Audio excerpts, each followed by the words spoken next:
நீ ஜெர்மனி என்னத்தை கண்ட?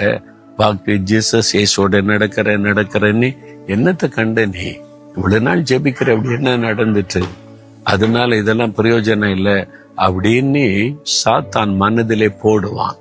நேர்ல வந்து பேச மாட்டான். உள்ளத்துக்குள்ள அந்த சிந்தையை உண்டாக்குவான், எண்ணத்தை உண்டாக்குவான், தூண்டுதலை உண்டாக்குவான்.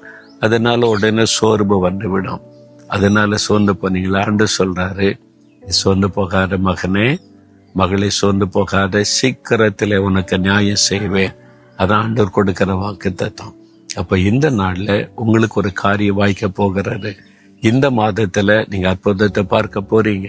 வெகு நாள் ஜெபித்த காரியத்துல அதிசயம் நடக்க போகிறது. விசுவாசிக்கிறீங்களா? நான் சோர்ந்து போகாம எப்பொழுதும் ஜெபம் பண்ணுவேன். ஆண்டவரே, நான் வந்து விசுவாசத்தோடு பெற்றுக்கொள்கிறேன். எனக்கு நியாயம் செய்யறீங்க, அற்புதம் செய்யறீங்க. விசுவாசத்தை அறிக்கையிட்டு ஜெபிங்க, அற்புதத்தை காண்பீங்க. அப்படியே சொல்லுங்க, ஆண்டவரே இந்த வார்த்தைக்காக ஸ்தோத்திரம். நான் எப்பொழுதும் ஜெபிக்க, சோர்ந்து போகாமல் ஜெபிக்க ஒப்பு கொடுக்கிறேன். ஜெபத்தை விட மாட்டேன், ஜெபிக்கிறதை நிறுத்த மாட்டேன். நான் தொடர்ந்து சோர்ந்து போகாமல் ஜெபம் பண்ணுவேன். நீங்க சீக்கிரத்துல எனக்கு நியாயம் செய்ய போறீங்க. அற்புதம் நடக்க போகிறது. நான் ஜெபித்த காரியத்துல விடுதலை பார்க்க போகிறேன், அதிசயத்தை பார்க்க போகிறேன், அற்புதங்களை பார்க்க போகிறேன். சீக்கிரத்திலே எனக்கு நியாயம் செய்வீர் என்பதை விசுவாசிக்கிறேன்.